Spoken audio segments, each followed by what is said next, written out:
what is our mission and what we will do, saka tayo mag-usap. Hindi po namin ginawa ang Ascendra for the comp plan or the marketing plan. This is not just an M&M company. This is not just a pioneering company. This is a movement. This is a mission. This is a solution company para sa maraming tao. The solution is simple. If we provide you the strategy, the system, the process, na magbabago yung self-image mo, na kaya ko to, magaling ako, yayaman ako, may strategy dito, then we were able to get to your goals. We will be in this ride together and we will make sure that this journey will be the best journey, one of the best journeys of your life. We will make sure na pagdating ng panahon, lahat kayo masaya kasi nakuha niyo mga pangarap. Join us. Join us because this is not just a company. This is a mission. Join us because this is not just a mission, but this, ladies and gentlemen, is a revolution. Be part of Ascendra because we will be making history in the MLM industry. Wala pong grupo-grupo sa Ascendra. Lahat tayo pamilya. Ladies and gentlemen, formally and officially, I announce to you, welcome to Ascendra. Kasama nyo sa pag-asenso. Good afternoon and more power. Happy ascending!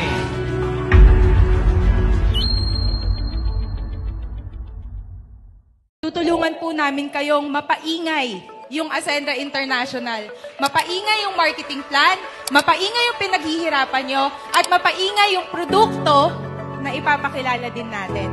Para hindi lang po kayo mag-isa sa laban na ito. Kaya po, as the CFO, isa po sa responsibility ko is i-make sure na steady yung cash flow, healthy, para bawat hataw ninyo, sulit, kasi every check a day, andyan po yung pinaghirapan nyo, waiting to be claimed. Kung ang kapalaran mo or destiny mo is yumaman, makakita ng opportunity para magkaroon ka ng better life, yun na talaga yung nakasulat. Kasi sabi nga nila, di ba, kapag sinunod mo yung destiny mo, andun yung ease and grace na binibigay ng divine. Wala ka dyan. Wala ka dyan ngayon. Wala ako dito ngayon. Wala kami dito ngayon. Wala yung Ascendra International dito. Kung hindi tayo fated to meet each other, at kung hindi tayo destined to be better version of ourselves together. So maraming salamat po sa pagsama sa amin sa monumental milestone na to. Thank you!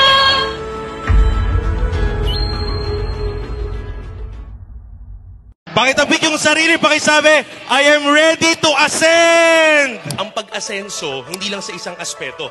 Baka akalain natin yung pag-asenso, ang pag-uusapan lang pera. Maraming iba't ibang aspeto ng pag-asenso. So kulang din yung magaling ka lang, pero wala kang sistema.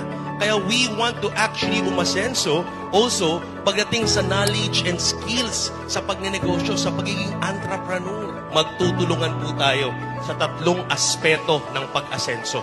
Una sa lahat, pag-asenso ng buhay through improvement, through independence, and innovation. Ano po ang mas gusto nyo? Yung umasenso ka nga, pero mag-isa, or umaasenso tayo nang may mga kasama kasi may kapartner.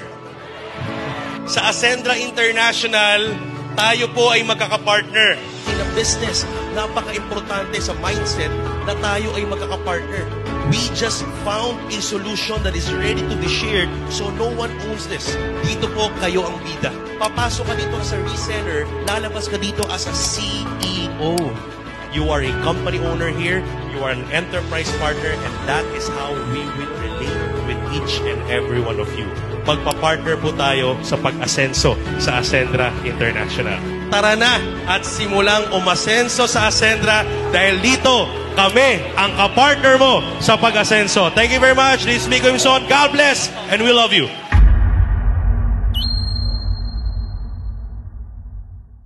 Sino ang una na magiging top 1 ng Ascendra?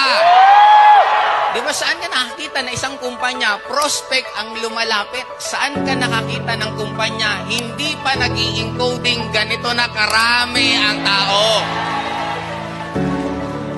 Kasi ang goal po namin, bago nyo bentahan, yung gusto nyong bentahan, alam na po kung ano ang ibibenta nyo.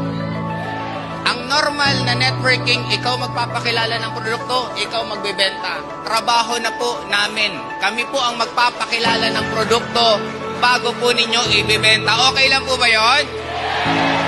Babalikan po natin to pagdating ng oras at isa lang masasabi mo, buti na lang. Buti na lang, nandito ka ngayon. Isa lang ang magpapangako ko po sa bawat isa. Kung napalaki ko nga ang